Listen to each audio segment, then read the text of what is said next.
ఓ రాజుగారు మంత్రి గారును అడవిలోకి వెళ్ళారండి. ఆ అడవిలో వెళ్తే ఆ రాజుగారికి ఒక పండు దొరికింది. కోసుకుంటున్నాడట. కోసుకుంటే రాజుగారి వేలు తెగిపోయింది. తెగి కింద కూడా పడిపోయింది. అప్పుడు బాధపడ్డాడట. మంత్రికే చూశాడట. మంత్రి నవ్వుతుంటున్నాడట. ఊరి ఏంట్రా నవ్వుతున్నావు ఏంట్రా నువ్వు, నాకు వేలురా తెగిపోయింది అని.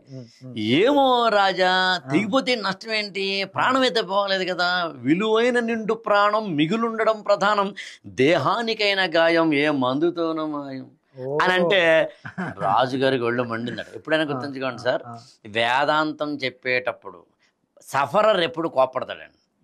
అందుకని ఏం చేశాడు, రాజుగారు మంత్రిని ఒక తన్ను తన్నాడట. తంటే ఒక గోయింటి గోతులో పడ్డాడట. అప్పుడు రాజుగారు అడిగారు, నువ్వు గోతులో పడ్డావు కదా, అయితే నేను నవ్వుతున్నాను ఇప్పుడు అంటే నవ్వుకొని రాజేకుండా పోతానట. సో మంత్రేమో గోతులో ఉన్నాడు, రాజేమో ఆ అడవిలోకి వెళ్ళిపోయాడు. అడవిలో ఉన్న కొంతమంది ఒక యాగం లాంటిది, యజ్ఞం లాంటిది, లేకపోతే ఒక జాతర లాంటిది చేస్తూ బలి ఇవ్వాలనుకున్నారు, నరబలి ఇవ్వాలనుకున్నారు. ఎవరుంటే బాగుంటుంది అంటే మఫ్టీలో ఉన్న రాజుగారు కనిపించారు కాబట్టి రాజుగారిని తీసుకెళ్లి బలిపీఠం మీద కూర్చోబెట్టి ఆయన్ని బలిపోతుంటే ఆయన మొత్తం టెస్ట్ చేస్తే ఓ వేలు లేదు. వేలు లేకపోతే మనం చూడండి, దేవుళ్ళకి ఏదైనా అరటిపండు పెట్టాలనుకోండి, అరటిపండు బాగా ఉండి ఏదో ముక్కు పోతే దాన్ని పక్కన పెట్టేస్తాం. అలా దేవుడికి బలి ఇవ్వాలంటే ముందర వీడి వేలే లేదురా బాబు, వీడి ఎలిజిబుల్ కాదని వదిలేశారు.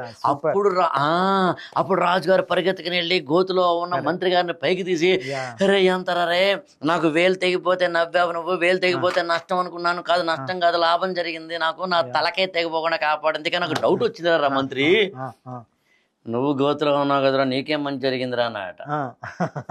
రాజా నన్ను బలిచ్చేవారు కదా, రాజా నువ్వు నన్ను గోతులో తనకుండా ఉండుంటే, నేను గోతులో పడకుండా ఉండుంటే, ఇతన్ని బలిస్తుండే, ఇద్దరం కలిసి ఎగేసుకుని వెళ్ళుంటే, నిన్నో పీట మీద నన్నో పీట నిలబెట్టి ఉంటే, ఓకే నిన్ను టెస్ట్ చేస్తుంటే నన్ను టెస్ట్ చేసి ఉంటే, నీకు వేలు లేదు కాబట్టి వదిలేసి ఉండేవారు, నాకు మొత్తం ఫుల్ కండిషన్ ఉంది కాబట్టి వేసేసి ఉండేవారు.